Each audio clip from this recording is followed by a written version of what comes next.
My name is Charmaine, 35 years old, and somehow still healing from wounds my family inflicted. As a successful software developer, I escaped their toxicity but maintained occasional contact. Last Sunday, they invited me to an upscale brunch to catch up. Between mimosas and avocado toast, my mother leaned forward smirking. You know, Charmaine, you are lucky we even include you. Pity goes a long way. I simply sipped my coffee and smiled. That night, I logged in, disabled every family credit account, and emailed my lawyer about selling the cabin. Before I continue this story, let me know where you are watching from in the comments below. Hit like and subscribe if you have ever had to stand up to family who underestimated your worth. Growing up in Fairfield, Connecticut meant privilege to outsiders. But inside our sprawling colonial home, emotional coldness permeated every corner. Our four-bedroom house, with its manicured lawn and heated swimming pool, was a fortress of expectations I could never quite meet. My childhood bedroom, painted pale blue, at my mother Elaine's insistence despite my preference for green, became my sanctuary in prison. From elementary school through high school, I maintained straight A's, joined honor societies, and still, I was entirely invisible the moment my younger sister Dominique entered the room. Dominique was the golden child. Everything she did was celebrated. Fast forward to that same upscale Sunday brunch I just mentioned. My mother Elaine stood up, clinking her crystal champagne flute with her fork to get the attention of our private dining room. She beamed with pride, gesturing toward Dominique, who was sitting there adjusting her diamond necklace. I want to propose a toast, my mother announced loudly, making sure the waiters and nearby tables could hear. Let us raise our glasses to my beautiful daughter, Dominique. She just opened her second Lumiere Med Spa location. She achieved everything on her own without a single drop of help from anyone. A true self-made boss. The whole table clapped enthusiastically. My brother-in-law, Kendrick, cheered the loudest. I sat there gripping my napkin under the table, staring at the perfectly plated avocado toast in front of me. Self-made. The words echoed in my head. It took everything in me not to burst out laughing. Kendrick took a long sip of his mimosa, leaning back in his chair with a smug expression. He adjusted his designer sunglasses, which he insisted on wearing indoors. You know, Charmaine, Kendrick started, his voice dripping with condescension. You should really take some notes from your sister. I mean, sitting behind a computer screen writing code all day for some boring tech company must be exhausting. You are 35 and still working a 9-to-5 desk job. You need a billionaire mindset. Look at me. I made $10,000 this morning alone just trading crypto while sitting in bed. It is all about multiple streams of income. You are just not built for the entrepreneurial life. He crossed his legs proudly, displaying his brand new pair of Gucci loafers. He smirked at Dominique and she giggled, resting her head on his shoulder. My mother Elaine nodded in agreement, giving me a look of profound disappointment. I felt a familiar heat rise in my chest. What Kendrick did not know, and what he was too arrogant to ever figure out, was the reality of those Gucci loafers.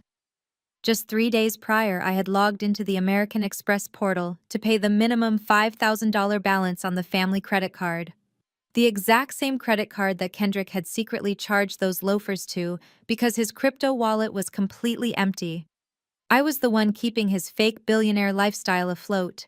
I was the financial backbone of this entire family, operating in the shadows because my mother demanded I support my sister's dreams. But I kept my mouth shut, letting him enjoy his moment of delusion. I simply took another sip of my coffee, maintaining a completely neutral expression, seeing that her insults were not getting a reaction out of me. My mother Elaine decided to push harder. She reached into her designer handbag and pulled out a thick folder, tossing it onto the table right next to my plate. The folder slid and bumped against my water glass. "What is this?" I asked quietly. Elaine sighed loudly, rolling her eyes as if I were the biggest burden on the planet. "It is the dealership paperwork for a brand new Range Rover," she stated matter-of-factly. "Dominique needs a new company car to commute between her med spa locations. Since she is a business owner now, she needs to look the part. Her current Mercedes is already 2 years old, and it is embarrassing for her brand. I need you to sign as the primary guarantor on the auto loan. My jaw clenched. I looked from the paperwork to my mother, then to Dominique, who was busy taking a selfie for her social media followers. You want me to co-sign a $90,000 car loan for a business that I do not even own? I asked, keeping my voice steady. Elaine slammed her hand flat on the table, making the silverware rattle. Do not be so selfish, Charmaine, she snapped, her voice rising. It is just a signature on a piece of paper. Your sister is out here building an empire and making a name for our family, and all you do is sit alone in your apartment, hoarding your tech salary. You have no husband, no children, and no real responsibilities. The least you can do is support the sister who is actually doing something with her life. Stop being such a jealous, bitter spinster. You should be honored to help her. Kendrick chimed in, laughing under his breath. Yeah, Charmaine, do not be a hater just because your sister got all the talent and the looks. The sheer audacity of their words hung in the air. The entitlement was suffocating. For years I had swallowed my pride.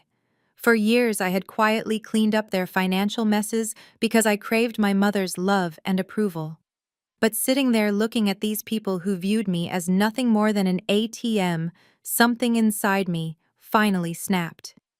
The little girl who wanted her bedroom painted green was gone. The loyal daughter who craved a pat on the back was dead. I slowly picked up my napkin, wiped the corner of my mouth, and placed it neatly next to my plate. I did not yell. I did not cry. I did not throw my drink in Kendrick's face, no matter how much he deserved it. I simply looked at my mother, then locked eyes with my sister Dominique. A calm, icy wave washed over me. You are absolutely right, Mom, I said smoothly. Dominique is a self-made boss. She has built an absolute empire. She is a powerhouse who does not need anyone's help, least of all from a bitter spinster like me. Dominique puffed out her chest, looking extremely pleased with herself. Finally, she said, tossing her hair over her shoulder. I am glad you are finally admitting the truth. It takes a big person to admit when they are outclassed. I smiled, a genuine bright smile that made Elaine narrow her eyes in confusion. Since you are so completely self-made, I continued, my voice dropping an octave, you will be perfectly fine without the $13,000 I transfer into your business account on the first of every month. The entire table froze. The color instantly drained from Dominique's face. Kendrick's smug smile vanished, replaced by a look of sheer panic. What are you talking about? Elaine demanded, her voice suddenly shaking. I stood up from my chair, grabbing my purse. I am talking about the commercial lease for her med spa mom, the one I secretly signed for and pay for every single month because Dominique's credit score is worse than a college freshman's. I am talking about the payroll for her staff that I cover because her self-made business operates at a massive loss. So since she is doing so incredibly well, I am logging into my banking app right now. I pulled out my phone and tapped the screen. Autopay canceled. Lease guarantor status revoked. I dropped a $50 bill on the table to cover my coffee and toast. Good luck paying rent next week, self-made boss. I turned around and walked out of the restaurant, leaving them sitting there in absolute terrified silence. The empire was officially burning, and I was the one holding the match. As I stepped out into the crisp Sunday air, my phone began to vibrate violently in my hand. The fallout had already begun, but for the first time in my 35 years of life, I felt completely free from their endless emotional manipulation and selfish greed. By the time I slid into the driver's seat of my car and pressed the ignition, the digital screen on my dashboard illuminated with a terrifying rapid fire of notifications. 45 missed calls in the span of 6 minutes. The phone vibrated so intensely against the center console, it sounded like a drill. Most of the calls were from my mother, Elaine, but a few were from Dominique. I took a long, deep breath, letting the cool air conditioning wash over my face, and shifted the car into drive. I needed distance from that restaurant before I engaged. As I pulled out of the parking lot and merged onto the highway, a new notification popped up. It was a voicemail from Elaine. I pressed play, letting the audio connect through the car speakers. Her voice filled the cabin shrill and dripping with venom. "Charmaine, you vindictive little brat!" The voicemail began, her tone abandoning the refined persona she wore inside the restaurant. "How dare you make a scene like that in public? You are a traitor to this family. Turn your car around right now, march back in here and apologize to your sister on your hands and knees. You know she needs that money. You know the immense stress she is under trying to build her brand. If you cut off those payments, you are dead to me. Do you hear me? Dead and completely cut off from this family." I reached over and deleted the message before she could scream another insult. Her words did not sting the way they used to. They just exhausted me. As I drove down the interstate, my mind drifted back to the reality of Dominique's supposed self-made empire. 3 years ago, Dominique was drowning. Her first attempt at running a boutique had completely tanked, leaving her drowning in debt and facing imminent bankruptcy. She had called me at 2 in the morning, sobbing hysterically on my couch, begging for a lifeline. Elaine had staged a massive panic attack, clutching her chest and crying that Dominique's failure would ruin the family name. Against my better judgment, I stepped in. I quietly negotiated with her creditors, paid off her immediate debts, using my own savings, and became the silent financial guarantor for her new venture, the Lumiere Med Spa. I signed the commercial lease because her credit was utterly destroyed. I set up the automated transfers to cover her exorbitant overhead. I did everything to keep her afloat, asking for zero recognition.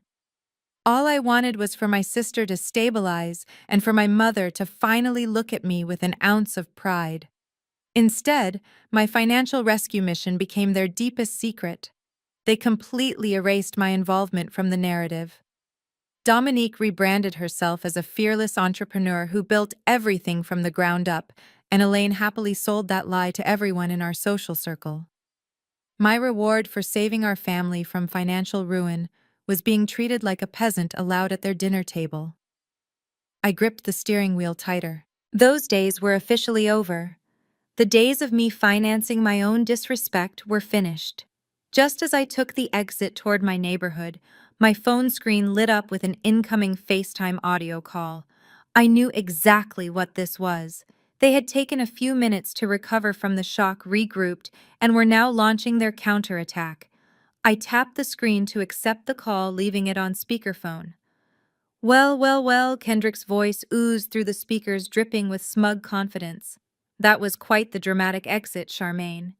Did you practice that little speech in the mirror this morning?" I could hear Dominique laughing meanly in the background, the panic from the restaurant seemingly replaced by arrogant amusement.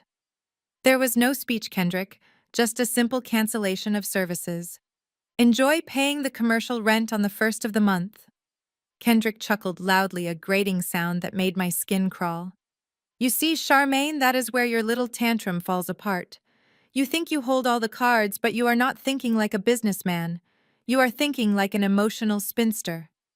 "Enlighten me, Kendrick." "Oh, I will," he replied eagerly. "You just threatened to cut off the lease payments. But we both know the commercial lease for the med spa is fully in your name. You signed the guarantor paperwork 3 years ago to get the space. Dominique is just listed as the occupying tenant.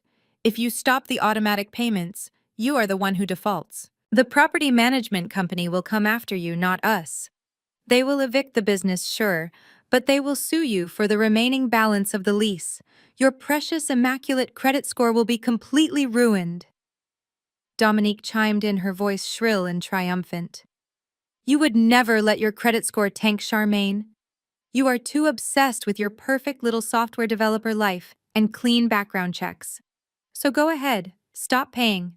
Watch what happens to your pristine financial record when a massive commercial default hits your file. We will just file for bankruptcy under the LLC, wipe our hands clean, and start over. You will be stuck holding the bag." They believed they had found the ultimate loophole to force me into continued submission. "So turn the autopay back on, Charmaine. And while you are at it, you are still going to co-sign for that Range Rover. Because if you do not, we will intentionally run the med spa into the ground, refuse to leave the building, and force a lengthy eviction process that will drain your bank account and drag your name through the mud. It is your choice. Pay up or burn your own life down. Are you finished? I asked calmly. Yeah, we are finished, Kendrick sneered. Glad you finally understand how the real world works. Good night, Kendrick, I replied and ended the call. I pulled into the underground parking garage of my apartment building and parked my car. I did not feel fear. I did not feel the crushing anxiety they intended to inflict upon me. Instead, a deep, satisfying warmth spread through my chest. They thought they were playing chess, but they were barely playing checkers. I took the elevator up to my floor, walked down the quiet hallway, and unlocked my front door. I dropped my keys on the kitchen counter, bypassed the living room entirely, and walked straight into my home office, approaching the heavy steel safe bolted to the floor in the corner. I typed in the 6-digit passcode, turned the heavy metal handle, and pulled the door open. Inside, stacked neatly next to my passports and emergency cash, was a thick manila envelope sealed with red wax. I carried it to my mahogany desk and broke the seal.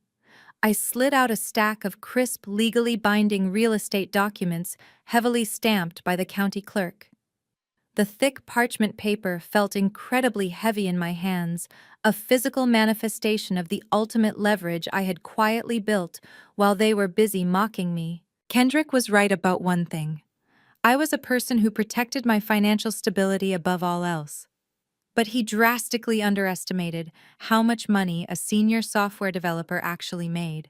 He also underestimated my foresight.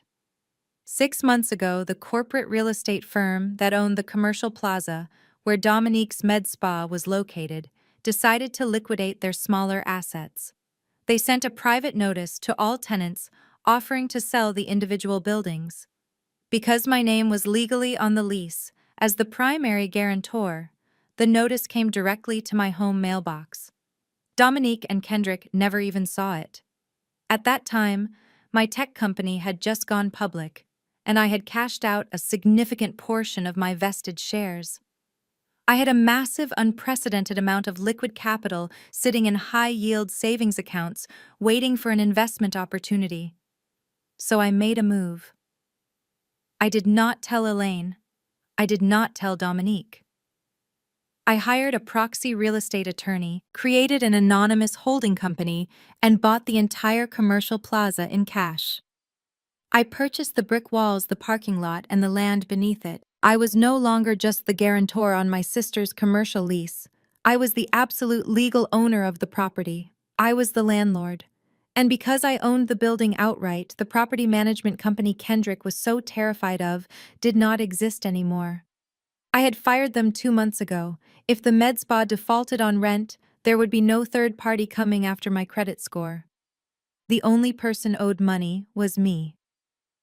I traced my finger over the embossed seal on the property deed, a slow smile creeping across my face. Kendrick thought he could threaten me with a drawn-out eviction process. He thought he could use my own pristine reputation as a weapon against me. But he had no idea that he was threatening the very person who held the master keys to his entire fake empire. I pulled out a fresh sheet of paper, grabbed my favorite fountain pen, and began drafting a formal notice to quit. They wanted to play hardball. That was fine.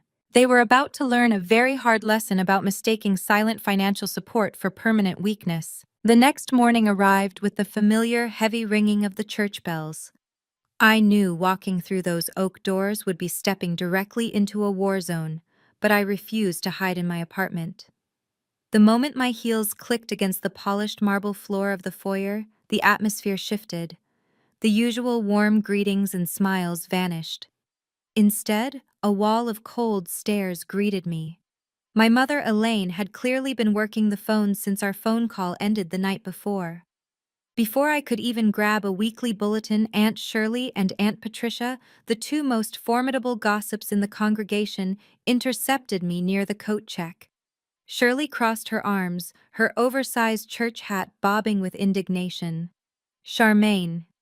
She began, her voice loud enough to turn several heads in our direction. Your mother called me in absolute tears last night. I cannot believe you would try to steal your sister's business right out from under her. Patricia chimed in immediately, shaking her head in exaggerated disappointment. We watched you grow up in this church. We thought you were a good Christian woman. But to use your tech money to hold your own sister hostage, to try and rip a successful black-owned business away from your own flesh and blood because you are jealous. It is downright shameful. I stood still, letting their misplaced righteous anger wash over me. Elaine had spun a masterful narrative. She painted Dominique as the hard-working visionary, and me as the wealthy, bitter older sister trying to forcefully seize control of the med spa out of pure spite. They did not know about the $13,000 a month. They did not know about the auto loan for the Range Rover. They only knew the lie my mother had spoon-fed them to protect her golden child. "Excuse me, Aunt Shirley," I said, keeping my voice incredibly calm and even, "but you are operating on false information. I am not stealing anything. I am simply stepping back from financing a lifestyle I can no longer support." Shirley scoffed loudly, waving a hand in my face.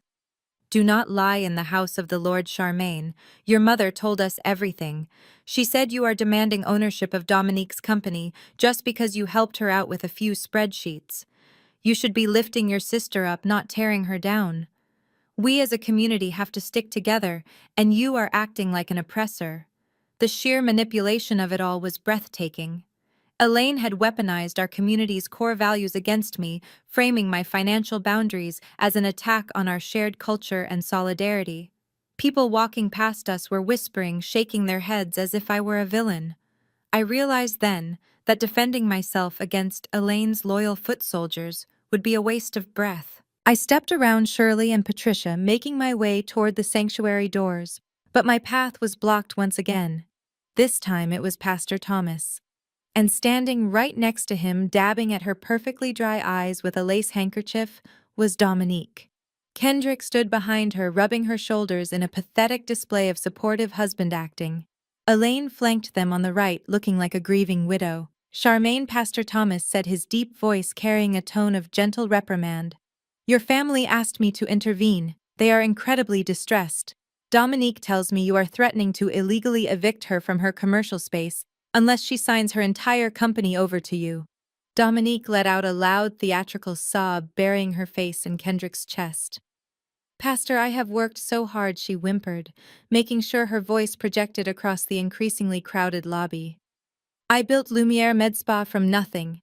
I put my blood, sweat, and tears into that brand. And now Charmaine wants to take it all away, just because she is mad she does not have a husband or a business of her own. I do not know what I did to make her hate me so much." Kendrick patted her back, looking at me with absolute disgust. "We are just trying to build generational wealth, Pastor. We are trying to be a positive example for the youth in this community. But Charmaine is using her corporate lawyers to bully us." The hypocrisy was so thick it was practically choking me. The man wearing shoes I was currently paying the minimum balance on was lecturing me about generational wealth. Pastor Thomas looked at me with deep sorrow. "Charmaine, the Bible teaches us to love one another, to support our family, to act with grace. I strongly urge you to drop this hostile takeover. Do not let greed destroy your soul. We can sit down in my office right now, pray on it, and you can sign whatever documents your sister needs to feel secure in her own business." The entire lobby had gone dead silent.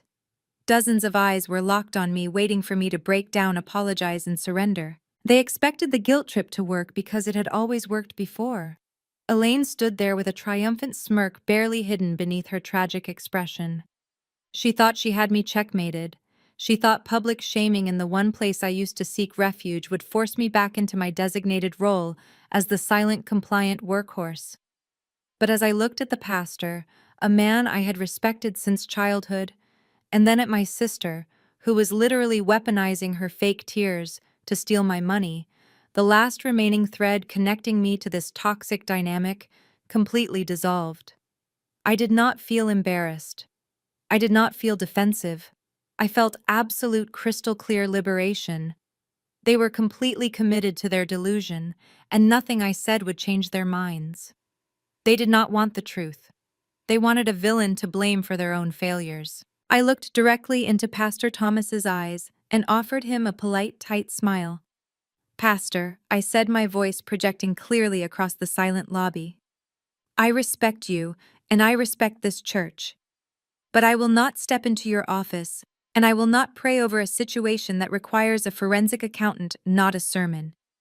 My sister is not a victim, she is a parasite, and my mother is her primary enabler." The entire church crowd gasped loudly in unison. Elaine's jaw dropped, her theatrical mourning instantly vanishing into genuine shock. "How dare you speak to me that way in the house of God?" she shrieked, pointing a trembling finger at my face. "You are a wicked, ungrateful child." I took a step closer to my mother, completely ignoring her pointed finger. "The house of God is supposed to be built on truth, Mom. And the truth is, you have spent my entire life draining my resources to fund Dominique's delusions. But God sees everything, Elaine. He sees the pride. He sees the manipulation. And he certainly sees the financial fraud occurring behind closed doors." Kendrick's fake confident posture instantly rigidified at the mention of financial fraud. His eyes darted nervously toward the exit. Dominique stopped, her fake sobbing, staring at me with sudden raw panic. "What are you talking about?" Pastor Thomas asked, his tone shifting from reprimanding to confused. "I am talking about boundaries, Pastor," I replied smoothly. "I am talking about the fact that I am officially done. I will not sign anything. I will not fund them anymore. And I will not allow this family to use my own faith as a weapon to extort me." I turned my attention back to Elaine, Dominique, and Kendrick. "You wanted a villain?" I told them, my voice cold as ice. "Congratulations, you have one. Enjoy explaining to the congregation why the self-made boss is locking her doors next week." I turned around, my emerald dress swishing against my legs, and walked toward the heavy oak doors. Charmaine Elaine screamed behind me, her voice echoing off the vaulted ceilings. "If you walk out those doors, do not ever come back. You are no longer my daughter." I pushed the heavy doors open, stepping out into the bright Sunday sunlight. "I am fine with that," I said quietly to myself, though I knew she could not hear me. I walked down the concrete steps toward my car without looking back a single time. I had just excommunicated myself from the only community I had ever known, and I had just been disowned by my own mother. Yet, as I unlocked my car and slid into the driver's seat, I realized my hands were not shaking. My heart was not racing with anxiety. For the first time in my 35 years, my chest felt incredibly light. The smear campaign was in full effect, but it did not matter anymore. The toxic family matrix was finally shattered. Now it was time to let the legal documents do the talking. By the time I returned to my apartment, my phone was buzzing with a different kind of notification. It was not a text or a call from my mother. It was an alert from Instagram. I had created a burner account years ago to keep an eye on Dominique's business page, mostly to ensure the marketing dollars I was secretly funding were actually being put to use. The notification stated that Lumiere Med Spa was currently broadcasting a live video. I tapped the screen and watched as Dominique's tear-stained face filled my display. She was sitting in the plush waiting room of her clinic, the one I legally owned, wearing a designer silk robe. Over 50,000 people were tuned in, watching her perform the role of a lifetime. "Hey guys," she began, her voice trembling with perfectly calibrated vulnerability. "I usually like to keep things positive on here, but today I need to be real with you all. I am going through one of the hardest things a small business owner can face." A tear rolled down her cheek and she paused to wipe it away gently, ensuring her makeup remained flawless. "As you know, I built this med spa from nothing. I put my heart and soul into creating a safe space for our community. But right now, there is a toxic family member who is actively trying to destroy everything I have built." She looked directly into the camera, her eyes wide and pleading. I will not say her name because I do not want to sink to her level, but she is someone who has always been deeply jealous of my success. She works a miserable corporate job and cannot stand seeing me thrive as an independent entrepreneur. Now she is using her corporate wealth to exploit legal loopholes and threaten to shut down Lumiere Med Spa just to satisfy her own bitter ego. The comment section exploded. Hearts and angry emojis flooded the screen as her loyal followers rushed to her defense. People were typing furious messages, demanding to know who this evil sister was and offering their unwavering support. Dominique sniffled, playing the wounded gazelle flawlessly. "It breaks my heart because I love my family," she continued softly. "But sometimes the people who share your blood are the ones who want to see you fail the most. I am fighting back, guys. I am not going to let this jealous, toxic woman steal my dream or take away the sanctuary I created for all of you. Please keep my business in your prayers today." I closed the app, tossing my phone onto the couch. She was attempting to use her digital army to intimidate me, twisting the narrative so completely that her own financial incompetence was masked by a fabricated tale of my supposed jealousy. It was a brilliant, highly manipulative public relations move designed to paint me into a corner while elevating her saintly image even further into the stratosphere of social media perfection today. The real-world consequences of Dominique's social media performance hit me the very next morning at work. I arrived at the sleek glass building of my tech company, grabbed a coffee, and sat down at my desk to review my code. Within an hour, my inbox started filling up with automated alerts from our corporate public relations team. Someone had managed to identify me from Dominique's digital breadcrumbs. Her followers had discovered my LinkedIn profile and immediately launched a coordinated attack against my employer. They were flooding the company's Google reviews and social media pages with one-star ratings, claiming that the firm employed a toxic, abusive software developer who stole from small businesses. By noon, the situation escalated. My desk phone rang, displaying the extension of our Vice President of Engineering, Mr. Sterling. "Charmaine, I need you in my office right now," he said, his tone entirely devoid of its usual warmth. When I walked into his corner office, he was staring at his monitor, a deep frown etched into his forehead. "Close the door," he instructed softly. He turned his screen toward me, displaying a flood of hateful comments tagging our corporate accounts. "We are getting hundreds of these messages every single hour. People are demanding that we terminate your employment immediately because you are allegedly attempting to ruin a local minority-owned business.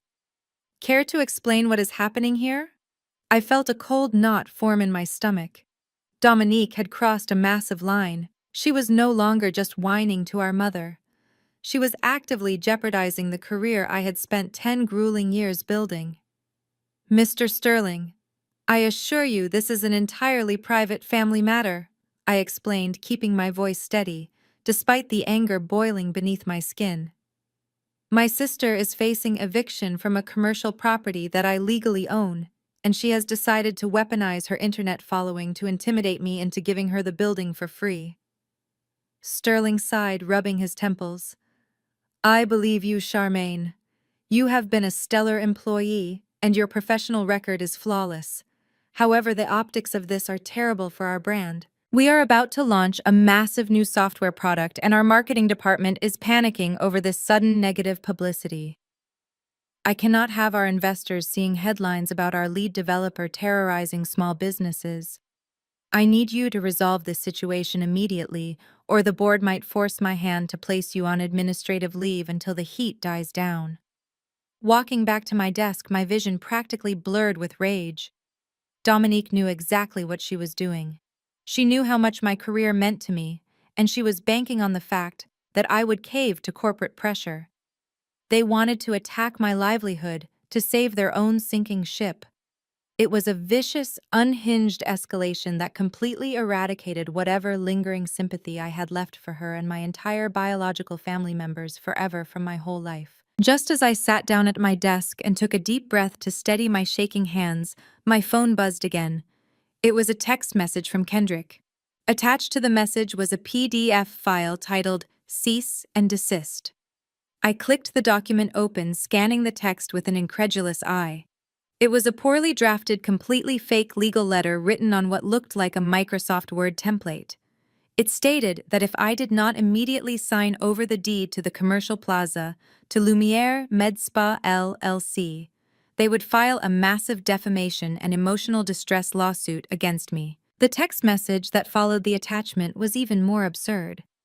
"See that Charmaine," Kendrick wrote. We have retained top-tier legal counsel. Dominique is emotionally traumatized, and your little stunt is costing us thousands in potential revenue. If you do not sign the building over to us by 5 o'clock today, we are going to war.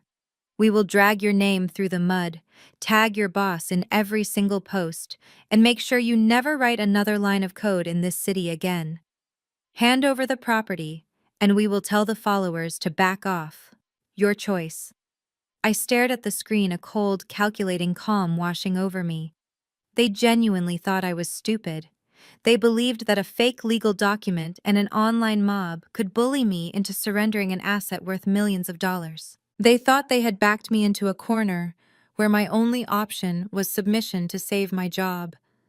But they had made one fatal miscalculation. By threatening my career, they had removed the final barrier of restraint I was holding on to. I no longer cared about protecting my mother from heartbreak. I no longer cared about keeping the family's secrets hidden behind closed doors to preserve their fragile egos. If they wanted to go to war, I was going to bring a nuclear arsenal to a knife fight. I picked up my phone and forwarded the fake legal document directly to my actual attorney. Then I closed out of my coding software and opened a secured encrypted portal. As the original financial guarantor for the med spa, I still had full administrative access to all of their banking records, payroll accounts, and credit card statements. For 3 years, I had deliberately avoided looking at their spending habits out of a misplaced sense of respect for their privacy. I had just blindly paid the $13,000 deficit every month, but now the gloves were entirely off. I typed in my password, hit enter, and watched as the raw financial data of Lumiere Med Spa loaded onto my dual monitors. It was time to find out exactly where my money had been going. It was time to systematically dismantle the self-made empire piece by piece, and I was going to enjoy it very much until they had absolutely nothing left to steal from me today, whatsoever. The screen illuminated my dark office with a harsh white glow as the financial dashboard for Lumiere Med Spa loaded. Because I had signed on as the primary financial guarantor 3 years ago, I possessed master administrative access to every single bank account, credit line, and vendor portal tied to the business. Dominique and Kendrick were far too arrogant and financially illiterate to ever think about revoking my access or changing the primary passwords. They simply assumed I would keep paying the bills and never dare to look behind the curtain. I opened my professional auditing software and began importing the raw data. It was time to conduct a forensic deep dive. I started by pulling the last 36 months of bank statements, tax filings, and payroll registers. My eyes scanned the columns of numbers, moving with the practiced speed of a senior software developer with an extensive background in financial data systems. I isolated the gross revenue first. Surprisingly, the med spa was not entirely failing on its own. Dominique actually had a decent client base coming in for expensive skin treatments and injections. The business was generating enough gross income to cover its basic operating expenses. But the net cash flow was a completely different story. The accounts were bleeding money at an astonishing rate. I cross-referenced the daily incoming revenue against the outgoing vendor payments. None of the math aligned. Invoices for medical supplies were marked as unpaid for over 90 days. The electricity and utility bills for the commercial space were consistently paid late, incurring massive penalty fees. The front desk staff and estheticians were being paid from a secondary account that was constantly overdrawn. I narrowed my focus and ran a specific query for the exact $13,000 transfers I had been sending on the first of every month. I had always assumed that money was automatically routed to the commercial landlord and the payroll service provider. I was wrong. As soon as my $13,000 hit the primary business checking account, an automated sweep protocol transferred the entire amount into a separate external account. I traced the routing number of that external account. It did not belong to a vendor. It did not belong to a payroll company. It was a private checking account registered solely in Kendrick's name. He had completely bypassed the business ledger. He was systematically siphoning my money the exact second it arrived. I felt a cold surge of adrenaline. This was not just poor business management.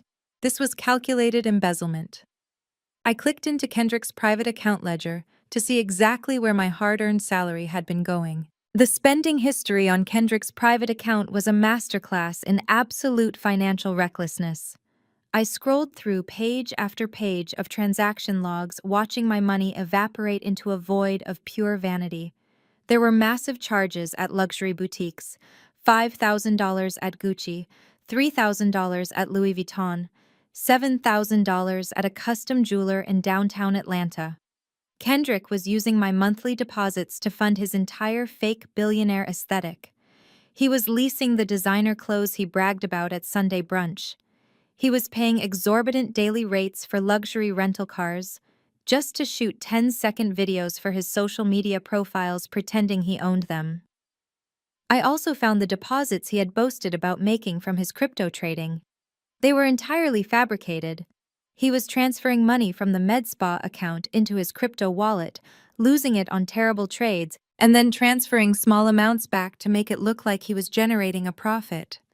But the most damning discovery was buried in the recurring monthly transfers. Every single month on the fifth day, exactly $8,000 was wired from Kendrick's account to a recipient listed only as Destiny in Miami, Florida. I raised an eyebrow, my fingers flying across the keyboard as I initiated a deeper search into this mysterious payee. I cross-referenced the wire transfers with his credit card statements. The picture became disgustingly clear. Whenever Kendrick told my sister he was traveling to Florida for a crypto convention or a real estate seminar, he was actually flying first class to Miami to visit Destiny. I found charges for luxury oceanfront hotel suites, expensive dinners at exclusive steakhouses, and thousands of dollars spent at high-end nightclubs. There were receipts for designer handbags and spa days shipped directly to a residential address in South Beach. Kendrick was not just a scammer. He was funding an entirely separate life and a very expensive mistress, using the money I sent to keep my sister's business from collapsing. He stood in my mother's church and lectured me about generational wealth, while secretly draining our family resources to pay a woman in Miami $8,000 a month. Dominique was utterly clueless. She was so obsessed with her social media image and playing the role of the perfect power couple that she never bothered to look at the bank statements. She let him handle the finances because it fit her narrative of having a successful, wealthy husband taking care of her. She was defending a man who was publicly humiliating her behind her back. I took screenshots of every single transaction, every hotel receipt, and every wire transfer to Destiny. I compiled them into a secure encrypted folder on my hard drive. But as I reviewed the final ledger, I noticed one remaining glaring anomaly that made my blood run completely cold. The math still did not make sense. Even with my $13,000 a month and the med spa revenue, Kendrick was spending way more money than the accounts were bringing in. There had to be another massive source of capital funding his delusion. I went back to the main search portal and ran a comprehensive liability check on Lumiere MedSpa LLC. I pulled a full commercial credit report for the business entity, holding my breath as the document generated on my screen. When the liability page loaded, my eyes instantly locked onto a massive, glaring red flag. 6 months ago, a commercial lending firm had issued a high-risk business loan to Lumiere MedSpa in the amount of $150,000. I stared at the screen in complete disbelief. With the terrible credit scores, both Dominique and Kendrick possessed, no legitimate bank would ever approve a loan of that magnitude without substantial collateral. I clicked on the loan details, downloading the original promissory note and the attached collateral agreements. As I read the fine print, a wave of profound nausea washed over me. The collateral listed for the $150,000 loan was not business equipment or commercial real estate. It was residential real estate. I scrolled down to the property deed attached to the loan application. It was the sprawling 4-bedroom colonial home in Fairfield, Connecticut. My mother's house. The house my father had worked his entire life to pay off before he passed away. I looked closely at the signature line on the loan documents. There, scrawled in black ink, was my mother Elaine's signature. But I knew my mother's handwriting better than I knew my own, and this was a blatant, sloppy forgery. Kendrick had used his proximity to the family to steal Elaine's social security number and financial details. He had forged her signature on a legally binding document and used the completely paid-off family home to secure a predatory loan with a brutal variable interest rate. He had taken out a massive second mortgage on my mother's house without her having any idea. I checked the payment history for the loan.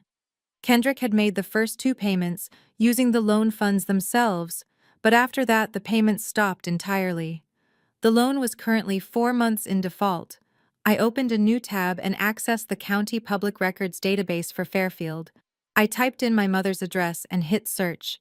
The result felt like a physical punch to the gut. A notice of default and intent to foreclose had been officially filed by the lending institution just 3 days ago.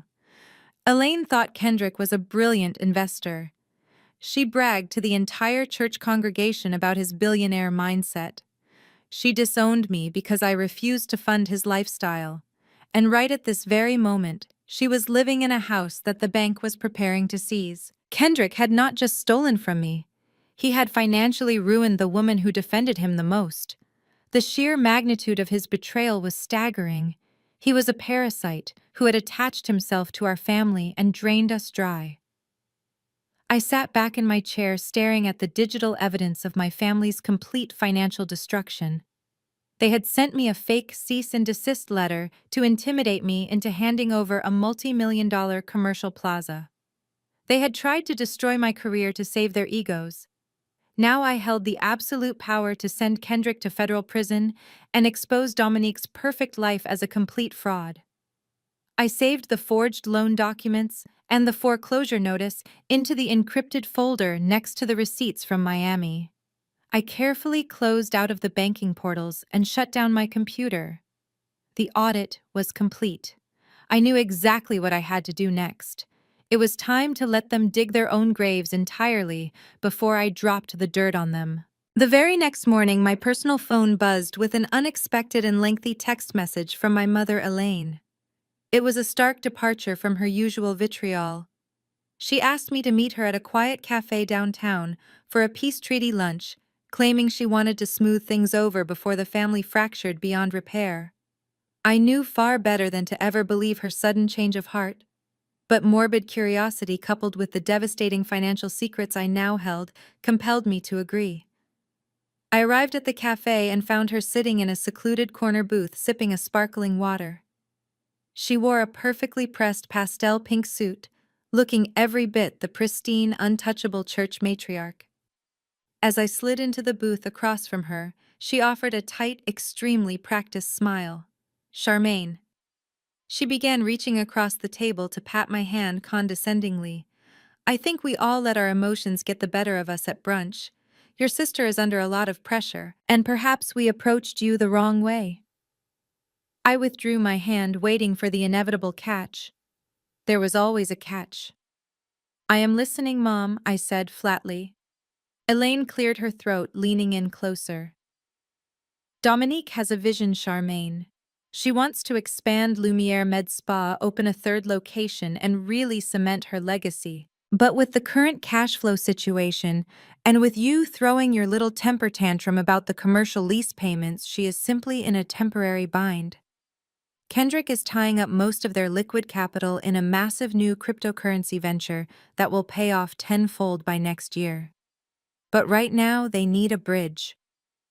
I just stared directly at her, genuinely astounded by her sheer audacity. "You invited me here to ask for more money," I asked, my voice dangerously low. Elaine frowned, clearly annoyed that I was not eagerly opening my checkbook. "I am not asking for a handout, Charmaine. I am offering you an investment opportunity in your own family. You have a massive 401k sitting there doing nothing. You are single, you have no dependents, and you do not need all that retirement money right now. I want you to liquidate a portion of your 401k and invest it directly into Dominique's expansion. It is the Christian thing to do. She will pay you back with interest once Kendrick's investments clear." The sheer delusion was breathtaking. She had literally disowned me less than 48 hours ago in the middle of a church lobby, and now she was demanding I gut my own retirement savings to fund a fake business and a cheating husband. She was literally asking me to set myself completely on fire just to keep her golden child warm. I looked at the woman who had birthed me feeling absolutely nothing but cold pity. She was completely trapped in a web of lies she helped spin, totally unaware that the spider was currently draining her own lifeblood. I took a slow sip of my coffee, considering my next words. I had the digital folder with her forged signature sitting on my phone. A part of me wanted to break the spell she was under and prove that the man she worshipped was actively destroying her life. Mom. I started keeping my tone perfectly measured. You need to look closer at Kendrick. You are putting absolute faith in a man who is not who he claims to be. The med spa is not expanding, and he is not a cryptocurrency genius. He bleeds Dominique dry. Elaine's face instantly hardened. Her fake smile vanished, replaced by the familiar disdain she reserved for me. Do not start with your jealous lies again, Charmaine. I will not sit here and listen to you slander your brother-in-law. He is a brilliant investor. He is a provider. He gives your sister a beautiful life, something you are clearly too bitter to understand. I leaned forward, lowering my voice. Mom, please listen to me for 1 minute. Kendrick is hiding massive debts. He is taking out loans using collateral that does not belong to him. If you do not distance yourself from his finances right now, you are going to lose everything. You could lose your house. It was a direct warning, the clearest lifeline I could possibly throw her without revealing my entire hand. But Elaine did not hear a warning. She only heard an attack on her perfect family facade. She slammed her hand on the table, causing the silverware to rattle loudly. "Stop it right now," she hissed, her eyes blazing with fury. "You are pathetic, Charmaine. You are so desperate to drag Dominique down to your miserable level that you would make up vicious lies about her husband. Kendrick is a visionary. He just secured a massive influx of capital for the business all on his own without your help. You are just mad that they do not need your little handouts anymore." I felt a sharp pang of irony. The massive influx of capital she was bragging about was the predatory loan he had illegally taken out against her own home. She was literally defending the instrument of her own financial ruin. I realized then that saving her was impossible. She was a willing victim, too, intoxicated by the illusion of status, to ever accept the truth from the daughter she despised. "Fine," I said softly, picking up my purse. "I warned you. Remember this conversation, Mom. Remember that I tried to tell you." Elaine scoffed, crossing her arms. "The only thing I will remember is how you refused to support your family when we offered you an olive branch. Do not bother coming to the Med Spa grand reopening party next week. You are officially uninvited." I stood up from the booth, looking at her one last time. "Oh, do not worry, Mom," I replied, a small cold smile forming on my lips. I would not miss that party for the world. I walked out of the cafe and into the bright afternoon sun, leaving my mother sitting in her self-righteous delusion. The final shred of guilt I had been carrying evaporated completely. I had given her a chance to see the truth, and she had violently rejected it to protect her golden child's false reality. There was no more room for hesitation. I drove straight back to my secure apartment and immediately booted up my desktop computer.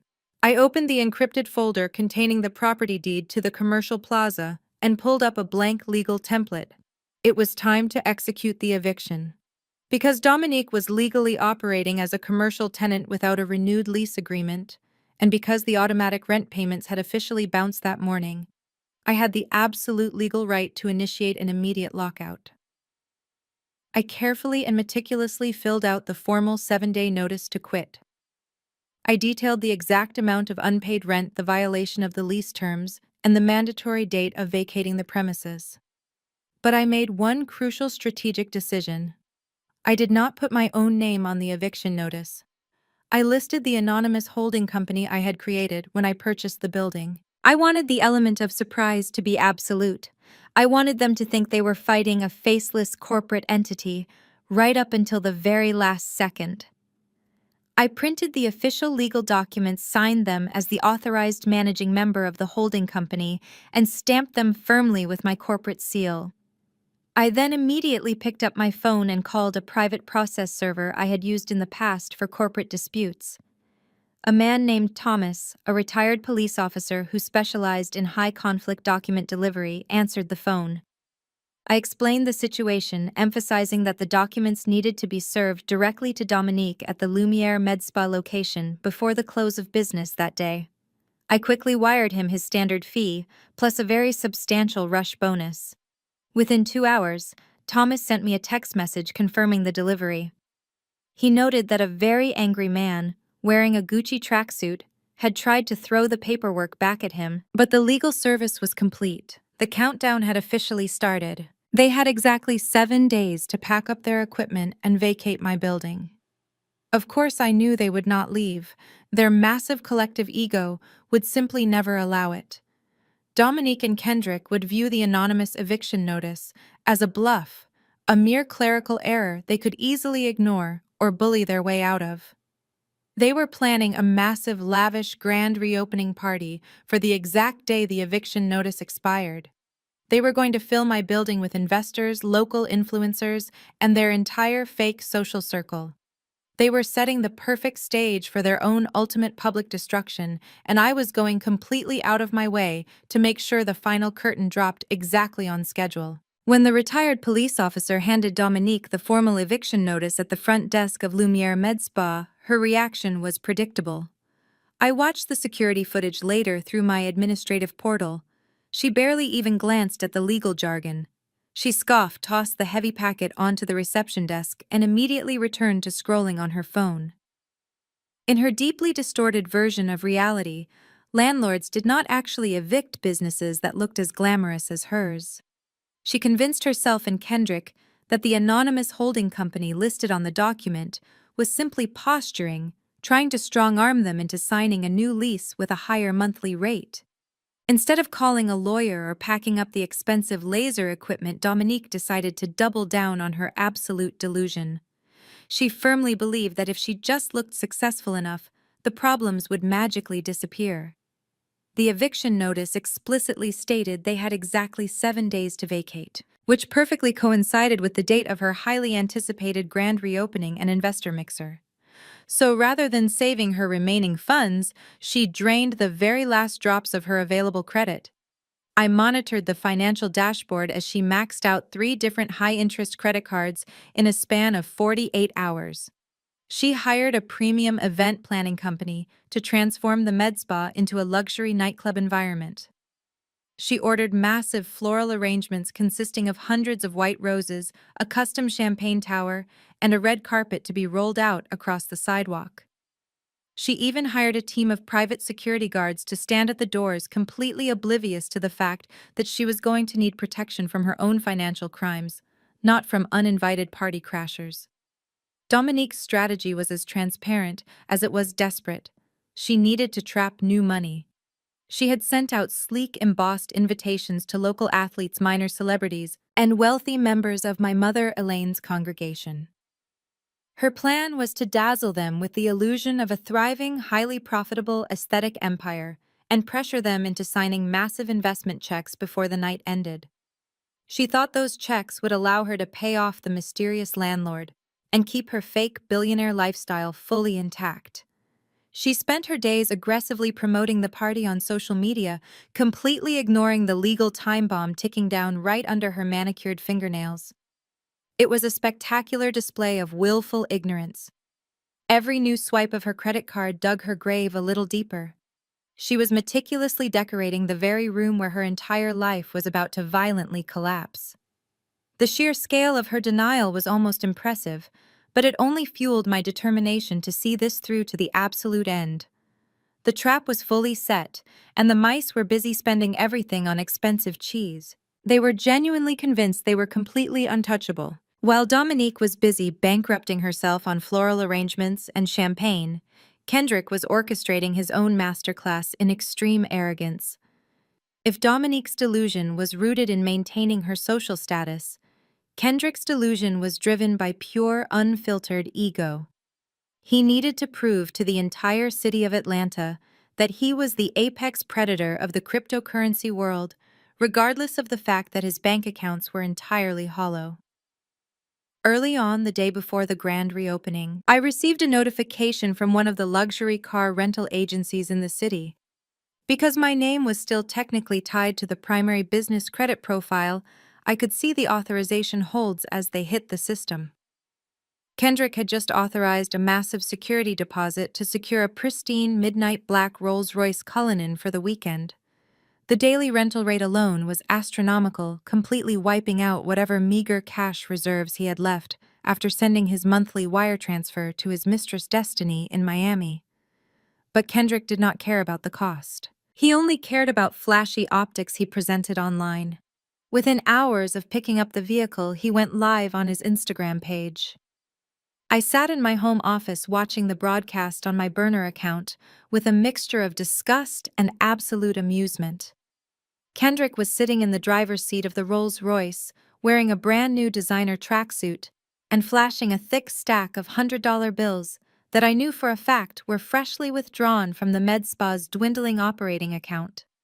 The starry night headliner of the luxury SUV glowed brightly above him as he smirked into the camera lens. "Listen up, everybody," Kendrick boasted, his voice loud and obnoxiously confident.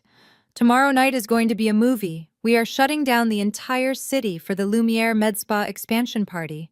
This is what generational wealth looks like. This is what happens when you ignore the broke haters and focus strictly on your grind." He paused to rev the massive engine, laughing as the sound vibrated through the phone speaker. "To all the bitter people out there who thought they could stop our shine, just look at this. You cannot stop a boss. We are playing chess while you are still struggling to understand checkers. Pull up tomorrow night if you want to see how real money moves. But bring your checkbooks because the price of admission to our circle just went way up." He ended the live stream with a smug grin that made me want to smash my monitor. The sheer audacity of his entire performance was truly staggering. He was sitting in a rented vehicle funded by stolen money, mocking the very person who legally owned the ground he parked on. His arrogance was a blinding force, preventing him from seeing the absolute devastation that was rapidly accelerating toward him. He had chosen to loudly insult the architect of his impending downfall, effectively sealing his fate completely forever. While they were busy preparing for the party of the decade, I was busy finalizing the logistics of their absolute destruction. The 7-day grace period outlined in the eviction notice officially expired at exactly 5 o'clock on the evening of their grand reopening. They had failed to vacate, which meant they were now legally trespassing on my commercial property. I did not waste any time. On the morning of the event, I drove directly to the local sheriff's department carrying a thick, meticulously organized legal binder. I walked into the Civil Processing Division and requested an immediate meeting with the commanding officer on duty. When I was ushered into the office of a stern-looking lieutenant, I placed the binder on his desk. Inside were the certified copies of my property deed, the official corporate registration of my holding company, the signed affidavit from the process server proving Dominique had received the notice, and the expired eviction mandate. I explained the situation calmly and professionally. I informed him that the tenants had flagrantly ignored a lawful order to vacate and were currently planning to host a massive unauthorized gathering on my property that evening, complete with alcohol and private security. Because I was the legal landlord and the eviction period had fully lapsed, I had the right to secure my premises and lock them out. However, given Kendrick's volatile nature and the high likelihood of a public disturbance, I formally requested a police escort to execute the lockout. The lieutenant reviewed my documents carefully, nodding as he verified the county stamps and the dates. "You have all your ducks in a row, miss," he confirmed, closing the binder. "Since the notice has expired and this is a commercial property, they are legally trespassing as of 5 o'clock tonight. We can absolutely provide deputies to ensure the peace is kept while you change the locks and secure your asset." I thanked him and we coordinated the exact timing. I wanted maximum impact. I did not want to shut them down before the party started. I wanted the investors to be present. I wanted the cameras to be rolling. I scheduled the police escort to arrive at the med spa at exactly 8 o'clock, right in the middle of Kendrick's big speech. Before leaving the station, I made one final phone call to a commercial locksmith, booking him to meet us at the property. Everything was perfectly aligned. Dominique and Kendrick had built a towering house of cards, and they had proudly invited the entire city to come watch it stand. They had no idea that a massive hurricane was currently forming right outside their newly polished glass doors. I drove home, carefully laid out my sharpest, most powerful business suit, and poured myself a glass of expensive wine. I was not merely going to shut down their highly anticipated party. I was going to systematically dismantle their entire fake lives in front of everyone they were trying so desperately to impress. By 8 o'clock that evening, Lumiere Med Spa was completely unrecognizable from its usual sterile clinical aesthetic. Dominique had spared absolutely no expense in her desperate bid to project an image of overwhelming success. The sprawling waiting room and reception area had been transformed into a pulsing luxury nightclub. Neon signs displaying the company logo cast a pink and purple glow over the massive crowd. A thumping bass line from a hired celebrity DJ vibrated through the floorboards. The room was packed shoulder to shoulder with the exact demographic she needed to impress. There were local Atlanta influencers live streaming from the custom photo booth holding flutes of expensive champagne. There were several minor professional athletes wearing heavy diamond chains mingling near the buffet of high-end catered appetizers. And scattered throughout the room, looking slightly out of place, but deeply eager to be associated with wealth, were the most prominent members of my mother's church congregation. Pastor Thomas was there wearing a sharp suit and nodding approvingly as he surveyed the extravagant display. But the true star of the completely fabricated show was my mother, Elaine. She was parading through the crowd, wearing a brand new floor-length silver sequin gown that caught the neon light with every step she took. She held a crystal champagne flute in one hand and used the other to dramatically gesture as she spoke to a group of potential angel investors. She was in her absolute element, playing the role of the proud matriarch to absolute perfection. I watched the scene unfold from the tinted windows of my parked car across the street, viewing snippets of the party through the large glass storefront.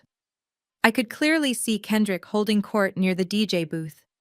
He was still wearing the same designer tracksuit he had flaunted online earlier, leaning casually against a high-top table. He was speaking animatedly to two older businessmen, undoubtedly spinning a web of lies about his massive cryptocurrency portfolio and the guaranteed return on investment they would receive if they funded Dominique's fictitious expansion. Dominique herself was fluttering between groups, wearing a custom white silk dress, her smile so bright and forced it looked painful. She was pointing out the new laser machines and gesturing toward the architectural renderings of her supposed third location. The atmosphere was thick with arrogance and the desperate smell of newly minted fraud. Every single person in that room believed they were standing on the ground floor of a massive empire. They were totally captivated by the illusion of success, completely blinded by the flashing lights and the free-flowing liquor. It was a masterpiece of social manipulation, funded entirely by stolen credit and forged signatures. I checked the glowing digital clock on my dashboard. It was 8:15. The deputies had just pulled up behind me in two marked patrol vehicles. I stepped out of my car, smoothing my tailored black blazer. It was time to pull the fire alarm on their perfect little party. The cool evening air rushed past me as I crossed the street, flanked by the two uniformed sheriff's deputies and a commercial locksmith carrying a heavy steel toolbox. The private security guards standing outside the glass doors of Lumiere Med Spa immediately stiffened as we approached. They were large men wearing cheap earpieces, but they were not foolish enough to physically challenge armed law enforcement officers. The lead deputy, a tall man named Harris, simply flashed his bright gold badge and offered a stern nod. The security guards immediately stepped aside, holding the heavy glass doors open for us to enter the building. The moment we crossed the threshold, the sheer volume of the party hit me like a physical wall. The bass from the DJ booth rattled the decorative mirrors on the walls, and the scent of expensive perfume mixed with the sharp odor of alcohol was overwhelming. The crowd was so dense that nobody immediately noticed our arrival. People were too busy laughing, taking flash photographs, and clinking their crystal glasses together to pay attention to the front entrance. I walked straight past the custom champagne tower, maintaining a steady, purposeful stride. The deputies flanked me closely on either side, their hands resting naturally near their duty belts. The locksmith followed right behind us, his toolbox clanking softly against his leg.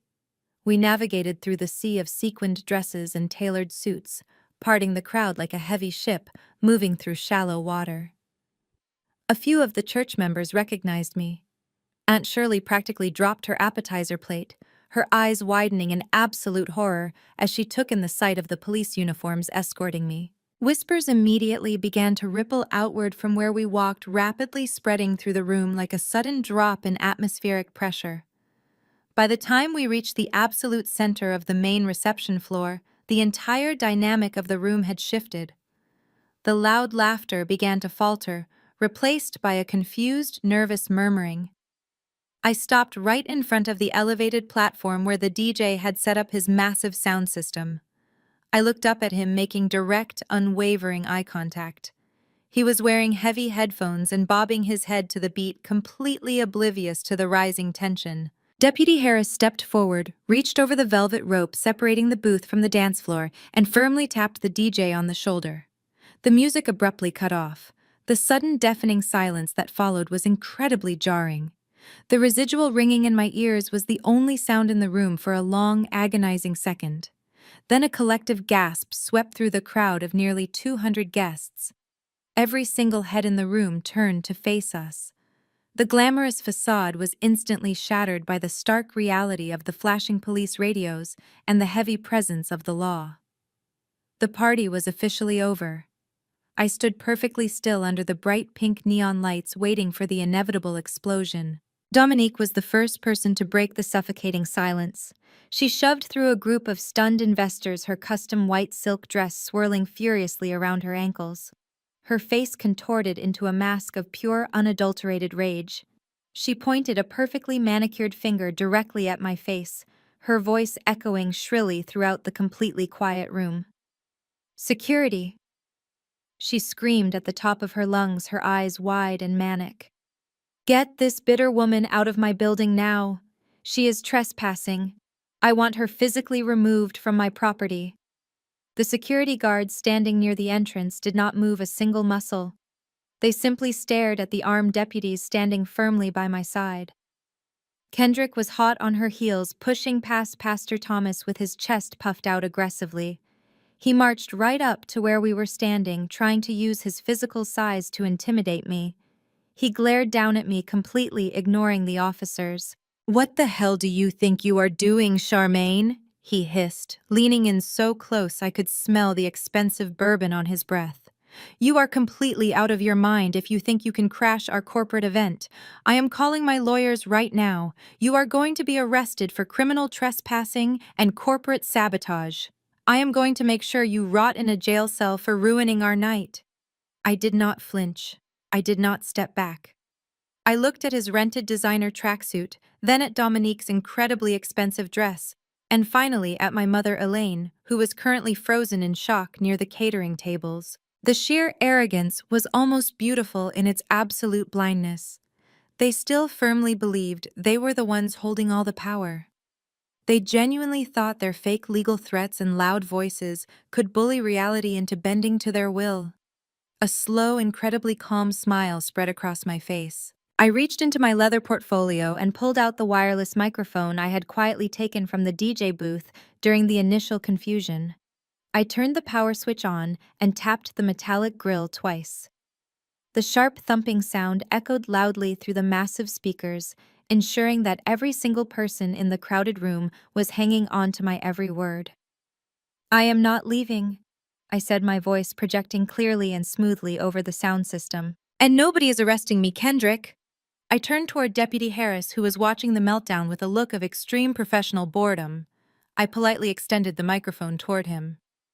"Deputy, would you mind explaining to these people exactly who is trespassing here tonight?" Harris took the microphone, clearing his throat loudly. He pulled a folded legal document from his breast pocket and held it up for the entire crowd to see. Ladies and gentlemen, he announced, his deep voice commanding absolute authority.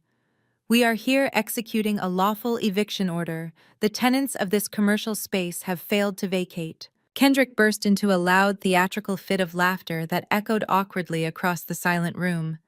He shook his head, looking at the deputy as if the man had just told a hilarious joke. Officer, you have been severely misinformed, Kendrick said, his voice dripping with condescending amusement. He pointed a finger at me. This woman right here is not the landlord. She is just the financial guarantor on our lease. She got a little upset about a family disagreement and decided to throw a temper tantrum by stopping the automatic payments. But she does not own this building. You cannot evict a business just because the guarantor is acting emotionally unstable. Please escort her out before I have my legal team file a harassment lawsuit against your entire department. He crossed his arms over his chest, looking around the room to ensure the wealthy investors were watching him handle the situation like a true boss. Dominique stood beside him, nodding vigorously, her diamond earrings catching the pink neon light. Exactly, she chimed in, her voice shrill and desperate. She is just trying to embarrass me in front of my guests. Make her leave. Deputy Harris did not even blink. He simply lowered the folded legal document and looked directly at me silently, handing the floor over to the actual authority in the room. I stepped forward, closing the physical distance between myself and Kendrick. I unzipped my leather portfolio and reached inside. I did not pull out a standard lease agreement. I pulled out a heavy document bound with thick blue legal backing and stamped heavily with the raised gold seal of the county clerk office. I walked over to the custom marble reception desk, moving past the extravagant floral arrangements, and slammed the document down onto the smooth surface. The heavy thud resonated through the quiet room. Kendrick's smug smile faltered slightly as his eyes darted down to the paperwork. I strongly suggest you read the top line of that document, Kendrick, I said, my voice projecting clearly over the wireless microphone still gripped in my left hand. Because the anonymous holding company you thought you could ignore actually has a sole managing member. And you are looking right at her. Kendrick leaned forward, his eyes scanning the bold black text. His jaw visibly tightened as he read the words, commercial property deed, and saw my full legal name printed clearly on the ownership line. I stepped closer to him, looking directly into his panicked eyes. I am not the guarantor, Kendrick. I stated, my tone absolutely frigid and unyielding. I am your landlord. I own the ground you are standing on. I own the walls surrounding you. I own the roof over your head. The 7-day grace period expired 3 hours ago. You do not have a lease, you do not have a business, and right now, you are criminally trespassing on my private property. The color completely drained from his face. The absolute finality of my statement hung in the air like a heavy curtain dropping on a stage play. The wealthy investors Kendrick had spent the entire evening schmoozing did not need to hear another word. They were seasoned business professionals who instantly recognized a massive financial liability when they saw one. The older men in tailored suits immediately set their crystal champagne flutes down on the nearest tables and began backing away from the DJ booth, subtly making their way toward the exit. The local Atlanta influencers, always hungry for viral content, held their smartphones higher, capturing every single second of the spectacular meltdown. The glamorous illusion of the Lumiere Med Spa expansion was disintegrating right in front of their eyes. Dominique looked around the room, her chest heaving, as panic finally shattered her delusion. She saw her high-profile guests leaving. She saw the cameras recording her failure. She turned toward my mother, her face completely distorted by desperation. "Mom, do something!" Dominique shrieked, stomping her foot on the floor like a spoiled toddler. "She cannot do this to me. Tell them to stop. Tell her to give me my building back." Elaine snapped out of her frozen state. Her silver sequin dress sparkled aggressively as she pushed her way through the remaining crowd, her face completely flushed with pure rage. She could not comprehend the legal reality of the situation. She only saw that her golden child was being publicly humiliated, and her instinct was to attack the source of that humiliation, just as she had done my entire life. "You vindictive, evil little girl!" Elaine screamed, marching directly toward me with her hands clenched into tight fists. "I told you to stay away from this family. You are destroying your sister life out of pure jealousy." Before I could even brace myself, Elaine lunged forward, raising her right hand high into the air to strike me across the face in front of the entire room. But her hand never made contact. Deputy Harris moved with lightning speed, stepping smoothly between us. He caught my mother's wrist firmly in his hand, stopping the slap mid-air. "Ma'am, you need to step back immediately," the deputy ordered, his voice echoing with absolute authority. "If you attempt to strike this woman again, I will place you in handcuffs and arrest you for assault right here in front of your entire congregation." Elaine gasped, yanking her arm back as if she had been burned. She stumbled backward, clutching her chest in shock. The church aunties standing near the buffet table gasped collectively, utterly scandalized by the sight of their pristine choir director nearly assaulting her own daughter and being reprimanded by armed law enforcement. The public humiliation was complete. Elaine looked around the room, realizing that her perfectly crafted image of the ideal Christian matriarch was completely destroyed. Pastor Thomas was staring at her with profound disappointment, shaking his head slowly. She had absolutely no control over the narrative anymore. With my mother thoroughly neutralized and retreating into stunned silence, I turned my attention back to the business at hand. I signaled to the commercial locksmith who had been standing patiently near the entrance. He immediately unlatched his heavy steel toolbox and walked straight toward the massive double-glass doors at the front of the clinic. The crowd parted for him as he pulled out his electric drill. The loud whining sound of metal grinding against metal filled the reception area as he began swiftly removing the primary deadbolts. The visual reality of the locks being physically drilled out of the doors finally broke through the last remaining barriers of Dominique delusion. She watched the metal shavings fall to the floor, her eyes wide with mounting terror. "You cannot lock me out!" she cried, rushing toward the front doors before Deputy Harris stepped in her path to block her. "All of my expensive laser machines are in there. My customer files are in there. My entire inventory of premium injectables is locked in those refrigerators. You are stealing my livelihood, Charmaine. You are a monster." I walked slowly toward her, keeping my posture completely straight and my expression entirely devoid of sympathy. "I am not stealing anything, Dominique," I replied, my voice steady and cold. "The law is very clear regarding commercial evictions and abandoned property left on the premises after a formal notice period has expired. Because you failed to vacate the building within the legally mandated 7-day window, every single piece of medical equipment, every chair, every mirror, and every vial of product inside these walls now legally belongs to the landlord to offset the cost of your unpaid rent and outstanding debts. And since I am the landlord, your inventory is now my inventory."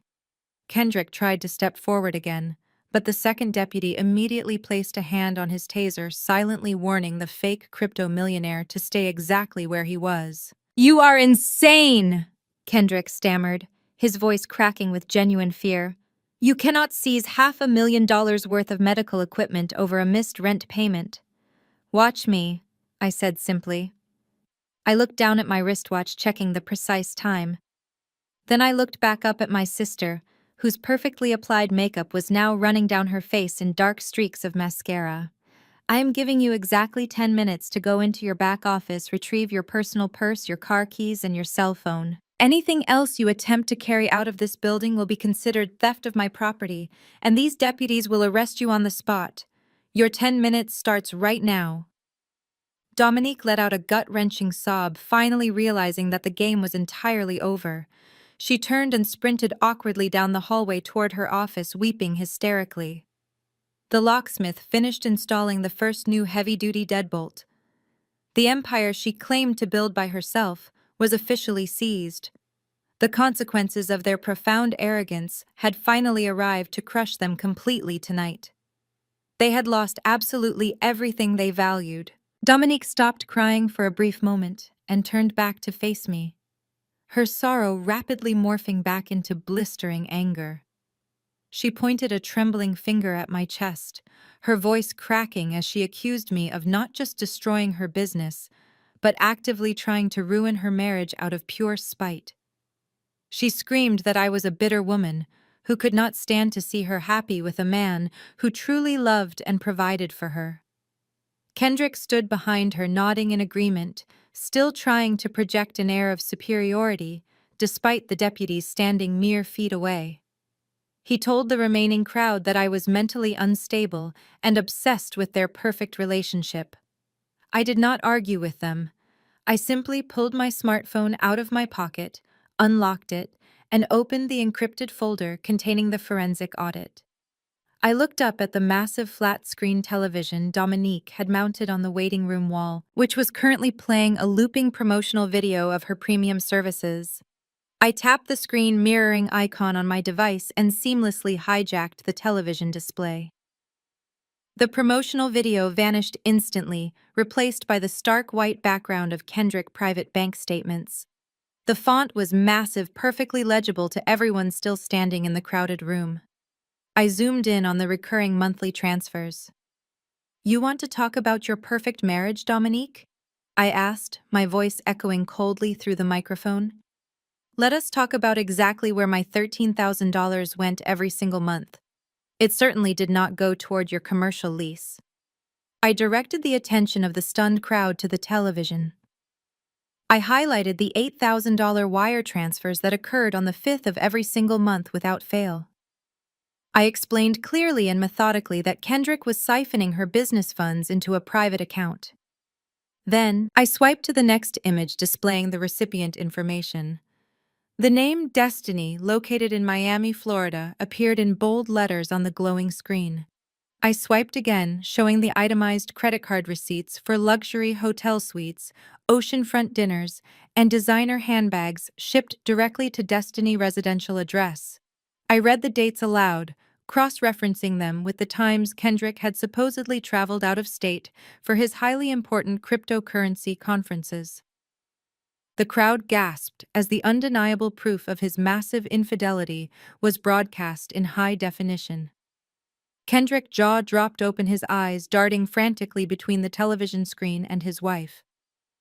He tried to lunge forward to snatch the phone from my hand, but Deputy Harris immediately blocked his path, ordering him to stand down. I looked directly at Dominique, whose face had gone completely slack with raw shock. "Your husband is not a billionaire investor, Dominique," I stated calmly. "He is a parasite who used my money to fund a very expensive mistress while you played pretend on the internet." The absolute truth was finally and completely undeniable to everyone watching them today. For several agonizing seconds, Dominique simply stared at the massive television screen, her mind desperately struggling to process the devastating reality of the financial documents displayed before her. The pristine illusion of her incredibly perfect marriage shattered into a million jagged pieces right in front of her eyes. She slowly turned her head to look at Kendrick, her entire body trembling with a mixture of profound heartbreak and rapidly boiling fury. Kendrick held his hands up in a defensive gesture, his previous arrogance entirely evaporating under her terrifying gaze. "Baby," he stammered, taking a cautious step backward. "It is not what it looks like. She is lying. Charmaine fabricated those documents to frame me because she is jealous of what we have. It is all fake." But Dominique was not entirely stupid when it came to reading her own husband. She recognized the exact dates of the Miami hotel charges. She knew those were the exact weekends he had claimed to be closing massive cryptocurrency deals in Florida, while she sat at home alone defending his honor to anyone who would listen. "You liar," Dominique shrieked, her voice tearing through the absolute silence of the room.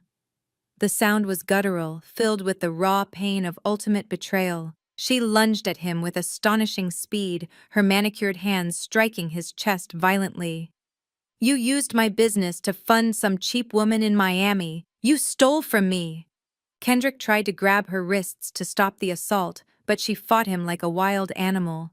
The local influencers who had not already fled the party eagerly pushed their way to the front of the crowd, holding their smartphones high in the air to capture every single second of the spectacular domestic collapse. The camera flashes illuminated their screaming match like strobe lights in a nightclub. My mother Elaine stood completely paralyzed near the catering tables, clutching her silver sequin gown in absolute horror as she watched her beloved golden couple violently tear each other apart in public. Kendrick finally managed to push Dominique away, his face flushed red with anger and acute embarrassment.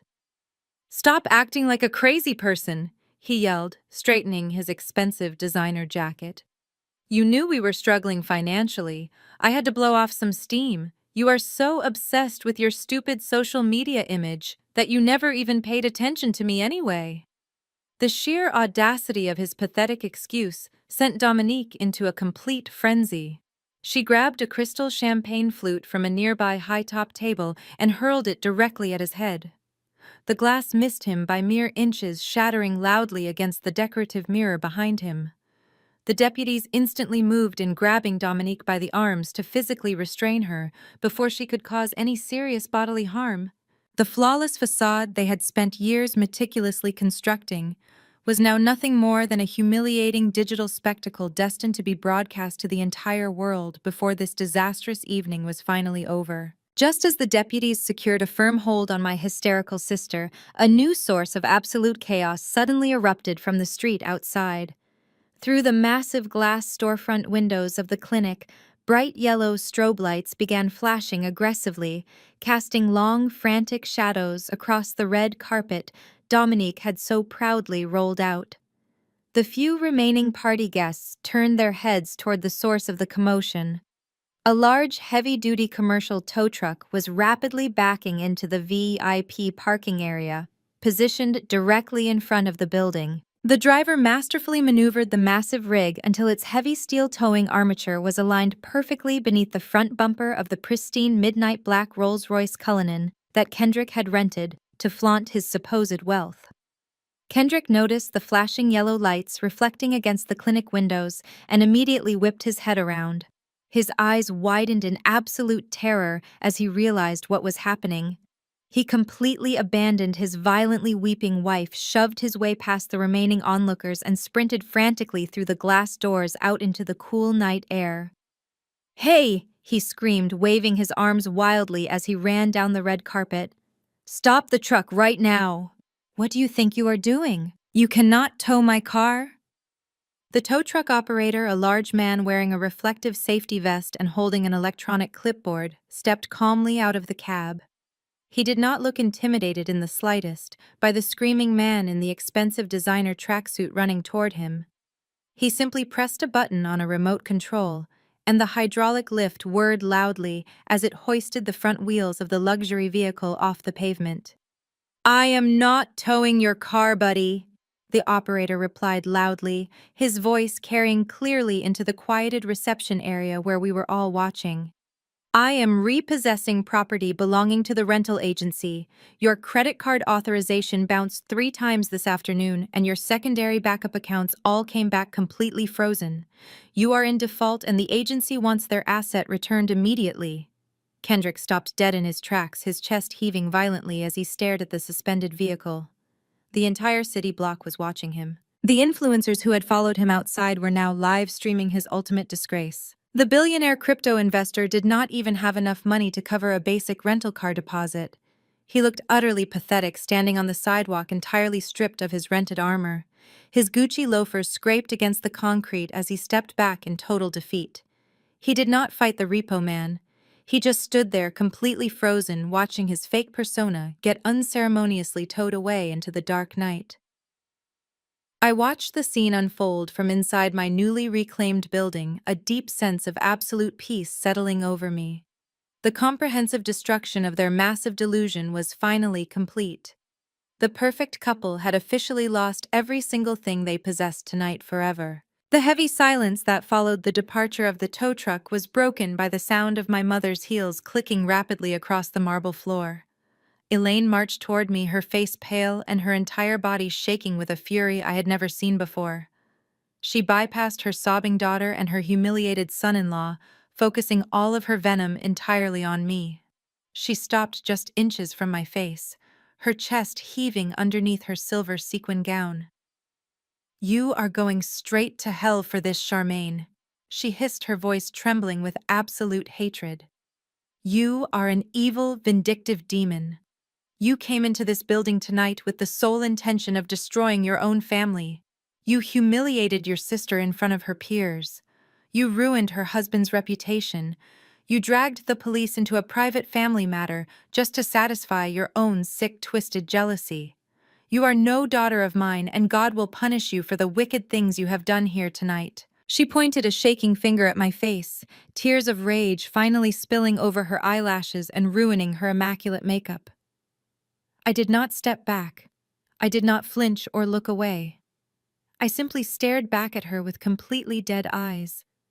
The religious guilt trips and the constant manipulation that used to terrify me when I was a little girl had absolutely no effect on me anymore. I looked at this woman who had spent my entire life prioritizing a fabricated social image over her own flesh and blood. She was still desperately clinging to the illusion, still fiercely protecting the parasite that was actively draining her dry, simply because she could not bear to admit that she had been wrong about him. "You are right about one thing, Mom," I replied, my voice dangerously calm and completely devoid of any emotion. "I am not your daughter anymore. But you are completely wrong about everything else. I did not destroy this family tonight. I just turned on the lights so everyone could finally see the rot that was already here." Elaine scoffed, her lip curling into an ugly sneer. "How dare you speak to me about rot? You are the one who locked your own sister out of her business. You are the one who projected those disgusting lies on the television to tear apart her marriage. You did this." I slowly unzipped the front pocket of my leather portfolio one more time. The final piece of evidence was sitting right on top, printed on heavy legal paper. "No, Mom," I said softly, pulling the thick stack of documents out and holding them firmly in my right hand. "I did not do this to you. I tried to warn you at the cafe, but you called me a liar. You chose to blindly trust a man who used your own pride as a weapon against you. Let us see exactly how much you truly love your absolutely perfect son-in-law after you carefully read this exact legal document right now in front of everyone here." I thrust the heavy stack of legal documents directly into her chest, forcing her to grab them or let them fall to the floor. Elaine looked down at the paperwork, her hands trembling so violently that the pages rustled loudly in the quiet room. "What is this?" she demanded, her voice losing some of its venom as a creeping sense of dread began to take hold. "I want you to look at the second page," I instructed coldly. "Look at the signature line at the very bottom." Elaine fumbled with the pages, flipping to the indicated section. Her eyes scanned the text, and I watched the exact moment her brain registered what she was seeing. Her breath hitched in her throat.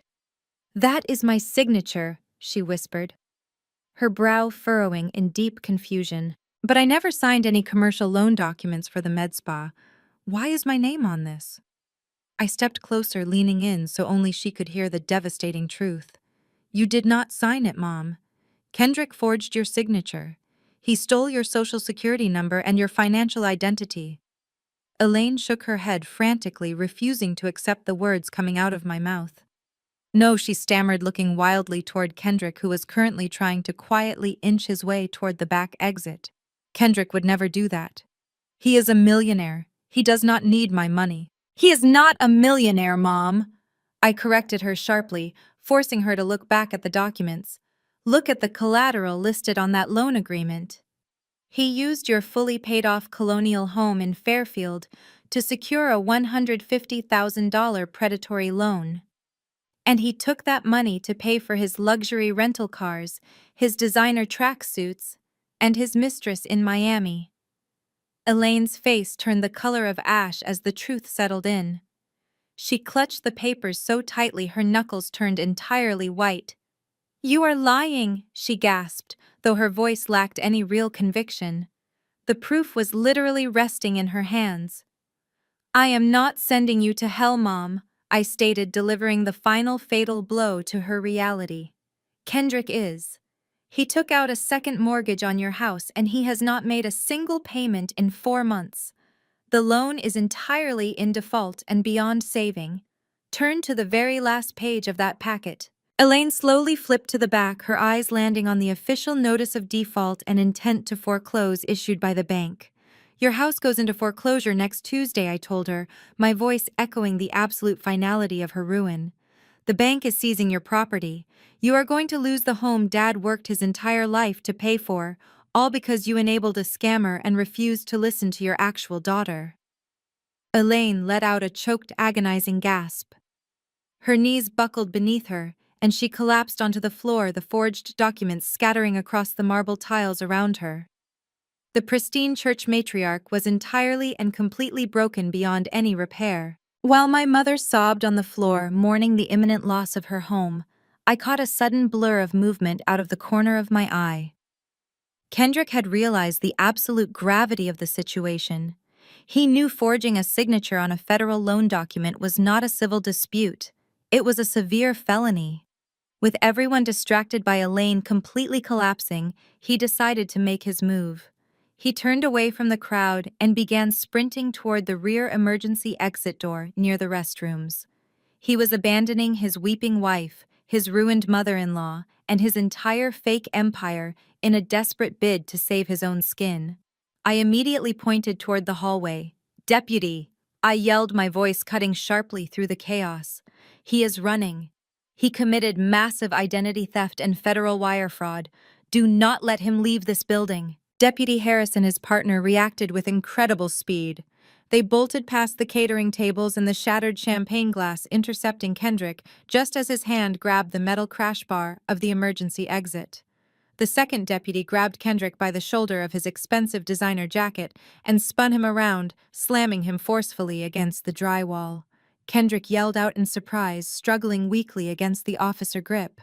"Get your hands off me!" he shouted, his voice cracking with pure panic. "I did not do anything wrong. This is a misunderstanding. I have lawyers."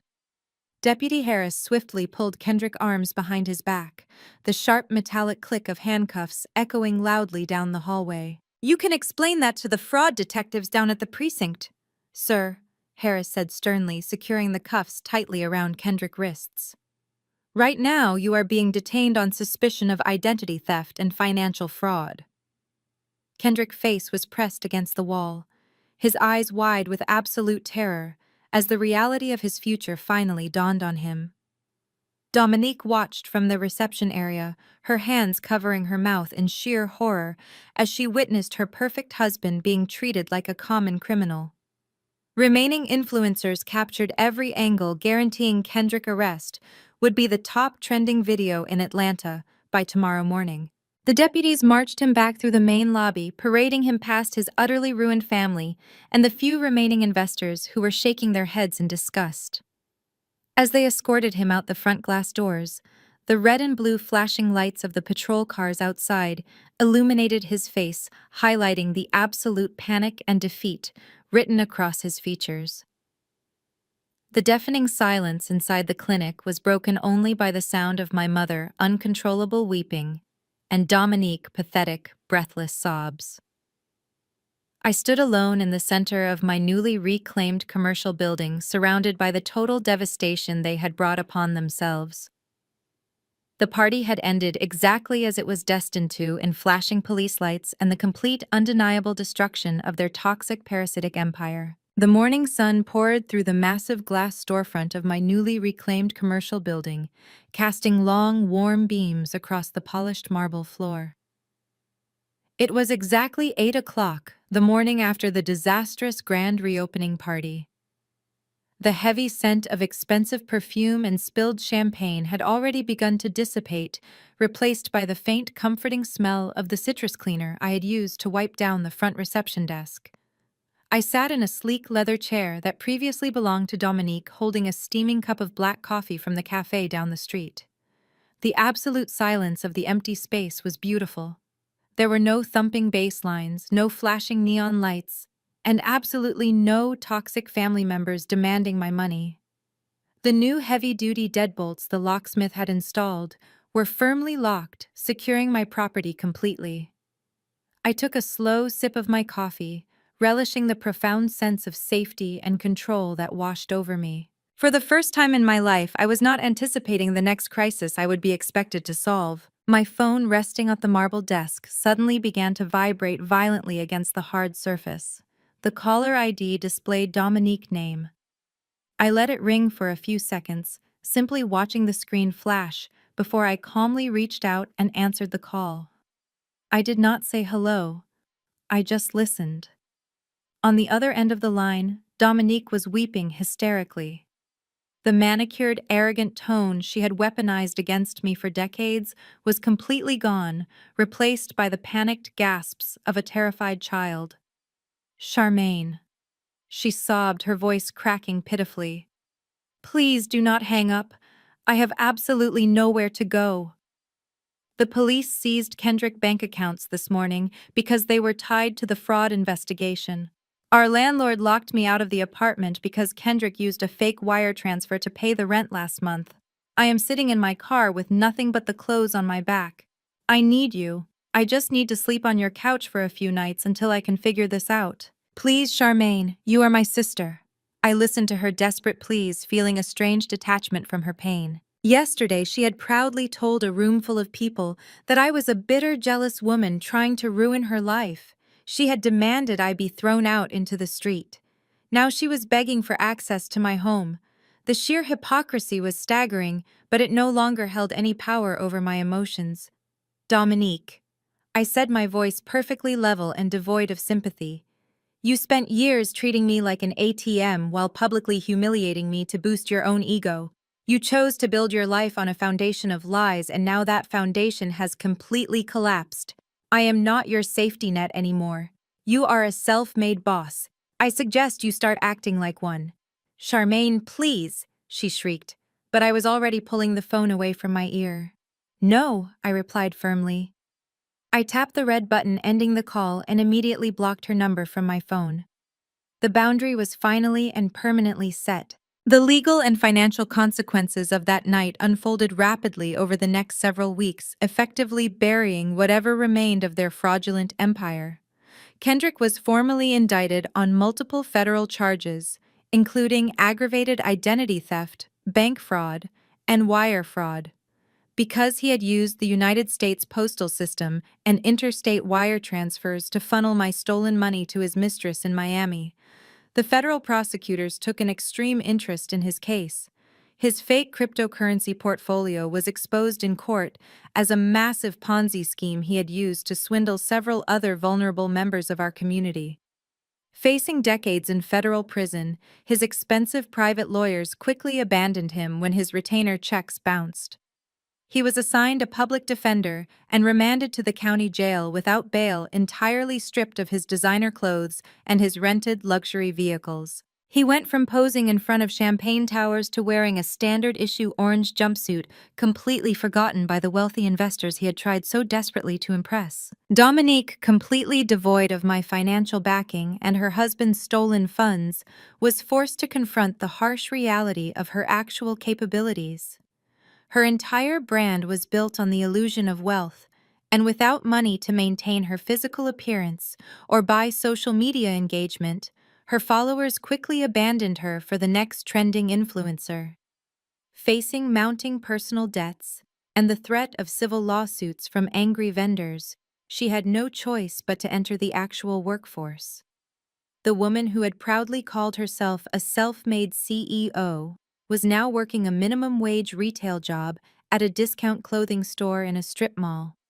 She spent her days folding cheap sweaters and dealing with demanding customers, a brutal demotion from the glamorous life she felt inherently entitled to. Meanwhile, I systematically liquidated the entire contents of Lumiere Med Spa to zero out her massive ledger. I hired a commercial auction house to inventory every single item left inside the building. The premium laser machines, the custom medical refrigerators, the high-end waiting room furniture, and even the neon signs were auctioned off to legitimate medical practitioners. The proceeds from the auction entirely covered the hundreds of thousands of dollars in commercial lease payments and payroll expenses I had lost over the past 3 years. I deposited the massive check into my high-yield savings account, officially closing the book on my financial entanglement with my sister. I had recouped my losses entirely, leaving Dominique with absolutely nothing to show for her years of entitlement and cruelty. The scales of justice had finally balanced themselves, and I was entirely free to move forward without the heavy anchor of their constant demands dragging me down. I watched the auction trucks haul away the last of the velvet waiting room chairs, feeling an immense satisfaction in knowing the debt was finally paid in full. The financial bleeding had officially stopped, and my pristine credit score remained completely untouched by their catastrophic failures. The most tragic fallout, however, belonged entirely to my mother Elaine. The Tuesday following the disastrous party, the bank officially executed the foreclosure on our sprawling colonial home in Fairfield. I did not drive down to watch it happen, but Aunt Shirley gleefully relayed the details to me in a highly detailed voicemail that I listened to purely out of morbid curiosity.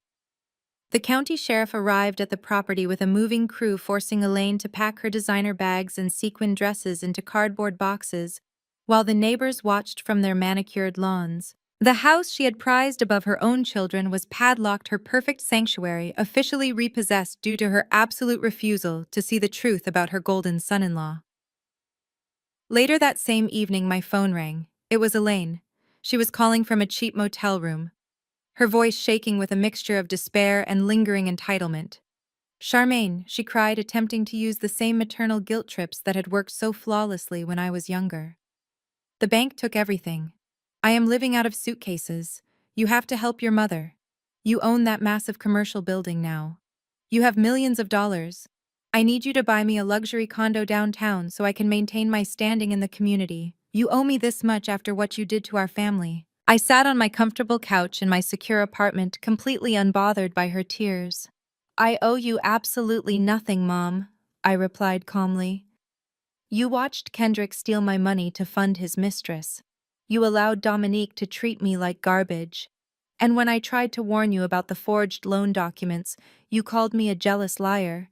You enabled the parasite that destroyed this family because you cared more about having a wealthy son-in-law than you cared about your actual daughter.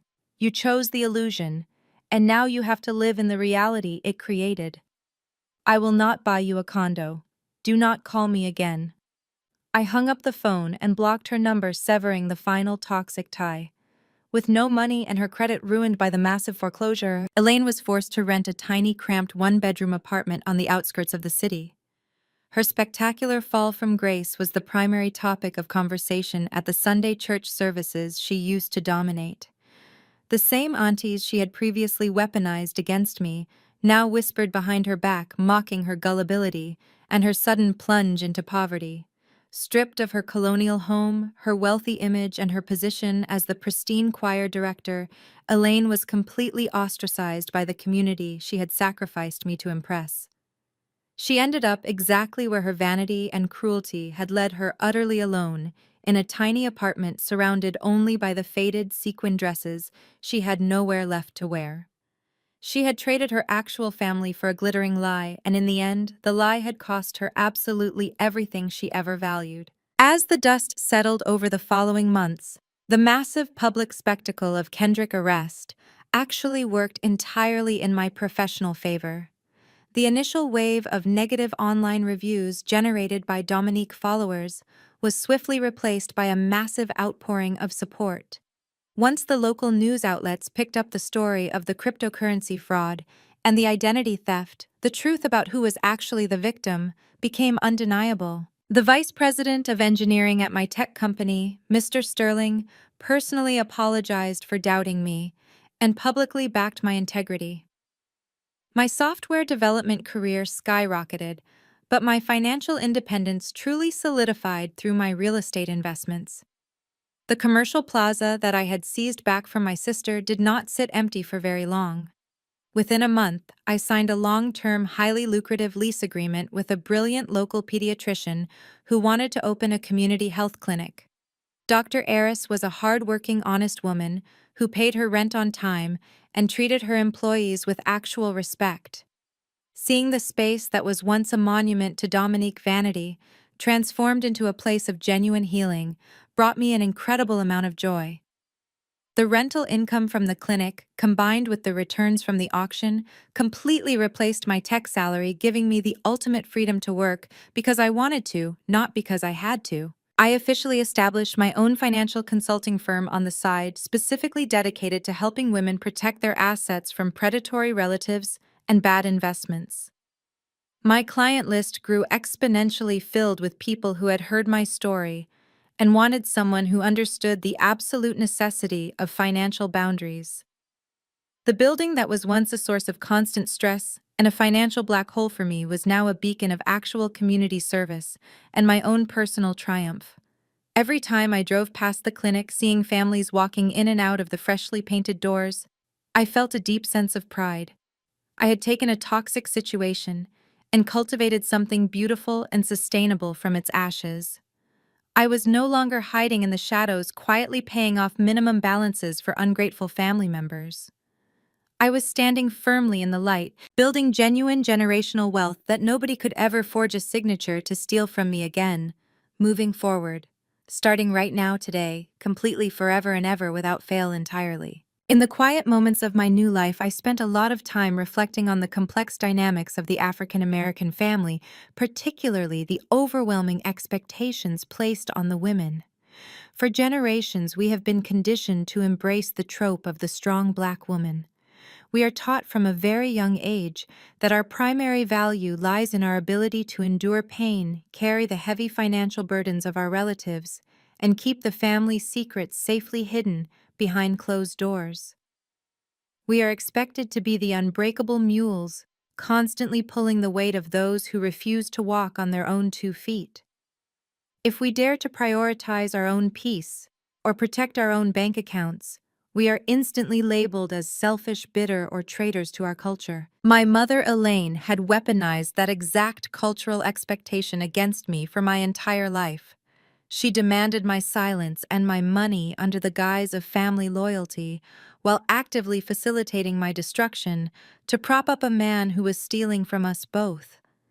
But the absolute truth I discovered through this entire ordeal is that enduring abuse is not a measure of strength. True strength is having the profound courage to look at a toxic system and completely dismantle it. It is understanding that you cannot save people who are entirely committed to their own delusions. You have to be willing to cut the dead weight, even if that dead weight shares your DNA. Letting go of the guilt was a difficult process, but every day without their chaos is a reminder that I made the right choice. I redefined what family means to me.